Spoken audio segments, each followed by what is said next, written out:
వృద్ధాశ్రమం ఏర్పాటు చేసినట్లు అధ్యక్షురాలు చెప్పారు.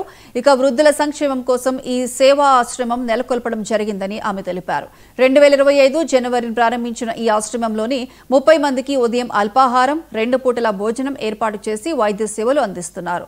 వృద్ధాశ్రమంలోని వసతుల కోసం 15 లక్షల రూపాయలు ఖర్చయినట్లు నిర్వాహకురాలు చెప్పారు. దాతలెవరైనా ముందుకు వచ్చి ఆర్థికంగా ఆశ్రమాన్ని ఆదుకుంటే మరింత సేవ చేయడానికి సిద్ధంగా ఉన్నట్లు నిర్వాహకులు తెలిపారు.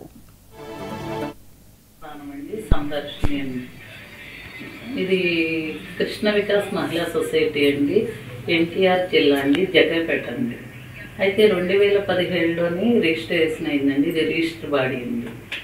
అయితే 2017 నుంచి ఎఫ్ఎస్డబ్ల్యూకి క్లినిక్ పరంగా హెచ్ఐవి క్లినిక్ కానీ వితంతువులకు కానీ వీళ్ళందరికీ గ్రూప్ కానీ వాళ్ళకి ఐసీటీసీలు కానీ ఇవన్నీ ఆరోగ్యపరంగా అన్ని మెడిసిన్ ఇప్పించడం జరిగింది సార్. అయితే ఇది పిఎస్ఎస్ సర్వేలోని వృద్ధుల గురించి అత్తమామలను చూడట్లేదని మాకు ఒక గ్రూప్ మీటింగ్లోని పిఎస్ఎస్ సర్వేలో జరిగిందండి. మేము ఎక్కడ గ్రూప్ మీటింగ్లోని ప్రతి ఒక్కళ్ళు ఎట్లమ్మా అని మాతో చెప్పటం జరిగింది సార్. ఆ ఉద్దేశం పూర్వకంగా మేము వృద్ధాశ్రమం పెట్టాలని మదర్